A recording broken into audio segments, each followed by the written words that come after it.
Okay, my first question for you. Did you guys have any inkling when this first started out what substantial historical impact you would have on the music industry? Well, of course. In fact, we're surprised we haven't had more of an impact. I mean, we've had a massive impact. We're just surprised that people don't admit it. You know, everything that you have done that's worth a shit is because of us. And I'm not talking about Morty and Slipknot, or even the new crappy Rob Zombie movie. Yes. What you gonna do next? Remake White Zombie? The question is it true? Are Earth girls easy? Easy to beat up? Yes. Easy to break up with? Yes. Easy to... yes. Easy. Very fucking easy. Okay, Chris Sanchez from -263 out of Abilene, Texas, says Gwar has always shared their political views by chopping off the heads of world leaders and morons in the mainstream industry. Indeed. His question is, does Gwar vote, and if so, who did you vote for and why? Well, we don't really vote so much by going to the ballot box and jacking off into a little slit. No, we like to vote with our swords and axes in front of everybody on stage. And I rape off Barack Obama's face in a way I'm supporting the Democratic Party. I'm not really sure what way I'm supporting it, other than the fact that I'm raping his face off. But a vote for Barack is a vote for the future because, let's face it, you can't fuck up anything any worse. You might as well let a black person be president. And as you said, you've done a lot of political and famous people. What do you feel about Arnold Schwarzenegger having his own band on the same label as Metal Blade, Austrian Death Machine? Oh, I think it's wonderful. Arnold and Gwar are great friends. We are both extraterrestrials. Arnold is not even from this fucking planet. Anyone who's seen his appearances in Terminator 1 and Terminator 2, it's obvious. There were no special effects or stunt doubles used in those films. As far as the future is concerned, I can see a big tour with Austrian Death Machine and Gwar. Odorous and Arnold are great friends, and I support everything they do most heartily. Harumph. Awesome. Harumph. What is better? Lust in Space or Lust on Earth? Oh, Lust in Space is way better than Lust on Earth.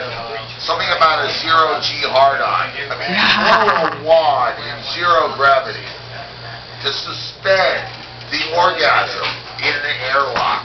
It's like a state of perpetual coming. Love it. Awesome. That's awesome. Peter Harvin from...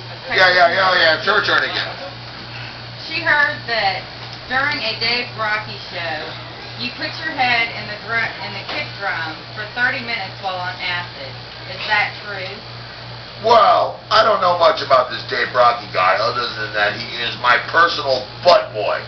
He goes around mouthing off all the time saying he's odorous urungus, and if I could ever get my hands on him, I would shut him up pretty damn quick. But I seem to have a difficult problem getting in the same room at the same time as him. As far as head in the drum for 30 minutes on acid, yeah, it's all true, but I'm going to deny everything. What tastes better, humans or animals? Well, depends on what you eat. If you eat nothing but Captain Crunch and Pop-Tarts, you're a pretty tasty human. If you're a fucking animal that eats shit, not so tasty. Next question.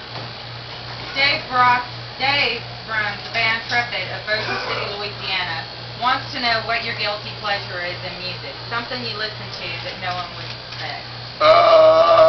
U2 or Bruce Springsteen?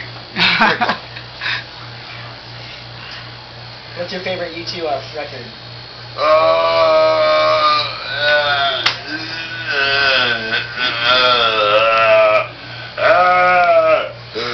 Joshua Tree. I think you just said Joshua Tree. Joshua Tree. Fresh from Idol of the Peach from Shreveport, Louisiana, wants to know where the Doomstar Day party is supposed to take place, and can we smoke crack at the party? Well, first of all, as far as smoking crack is concerned, of course you can smoke crack at the party. That's the whole fucking point. It's a crack smoking party. In fact, if you're not smoking crack at the party, you're not invited. Don't even bother coming. As far as where it is, well, it really isn't anywhere. It's everywhere. When the Doomsday Party starts, we will fucking party wherever the fuck we want to, because the entire world is going up in flames, so we might as well party wherever the fuck we want to. And yes, smoke crack at the same time. The human Ryan Slagle, starring Metal Blade, signed you guys Intergalactic Awesome Metal Gods. What do you have to say about working with him? He's bald, he enjoys hockey, he's a big palooka, and he's a Buffalo Bills fan, which is almost as painful as being a Washington Redskins fan. But he is a goddamn supporter of metal from way the fuck back, and he's probably done more for metal than Lars Ulrich's left toenail. Awesome. From Texarkana, Texas, wants to know, how did you like working with David Townsend on Beyond Hell, and what influence did he have, and are there any plans for a movie based on Beyond Hell? Well, that would be wonderful if some fucking Hollywood producer would just have the balls to give us like millions of dollars. We would do a fucking great version of Beyond Hell. Working with Devin was great. He's so fucking talented. He recorded us, and then basically I could pass out underneath the mixing board for days on end, knowing that Devin would be making the record sound better all the time. Ever since that project, though, he pretty much has withdrawn from heavy music, or ruined him as far as heavy music is concerned. I believe he lives on an island in Vancouver now, and he has nothing but little goblin babies shoving pine cones up his ass. Is there any inkling or thought of making a Gwar? You like that word inkling, don't you? You've used it twice. Quit trying to impress me with your vocabulary. Sorry. Is there any plans in the future? Plans! Yes, plans. Much better than inkling. The obvious thing is that most Gwar bands don't know what the fuck you're talking about when you say inkling. It's like, am I an inkling? It almost sounds like somebody who has like that's the new slang word for black people or something. Chester the Molester from Dallas, Texas, wants to know how the Dave Rocky experience is going. It's failed miserably. I refuse to let that fucker have any other bands. His entire existence is squeezing my butt pimples. But go ahead and buy the record. Will him and Lordy ever be friends? Fuck Lordy. That Finnish faggot. Maybe he should hang out with Rob Zombie. Alright guys, we gotta wrap it up. 2 questions left.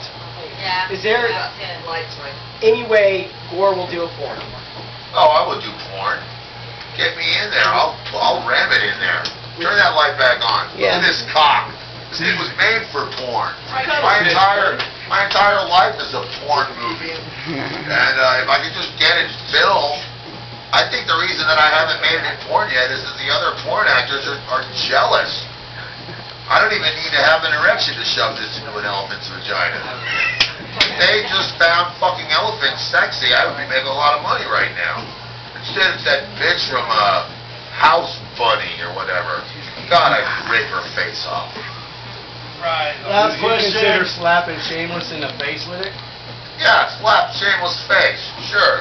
Please shave first, though. I hate them when they're not washed. Dia Harvin from Texarkana, Texas, wants to know, did you behead Lodi Gray on the stage too? I don't even understand what that question means. Did you behead Lordy on stage? Yeah. Oh, no, we just had his head on a stick. That was actually too much attention to give him, really. You know, really, when you look at guys like Lordy, I mean, they're from Finland, aren't they? Right. Alright, guys, we gotta wrap it up. That's it. Alright. I'm Rob Shameless, Got Video TV. Alright, you guys, this is Ulrich from Gwar telling you, Lost in Space, Gwar's 25th anniversary, motherfucking greatest album ever fucking made on Metal Blade Records. We're out on tour right now with the red cord and Jump for a Cowboy. And hell yeah, it's the greatest motherfucking show in rock and roll history. So see Gwar on our 25th anniversary. And I maybe won't come to your house and rape your dog. Oh, wait. All right. Thank you for your time. You're welcome.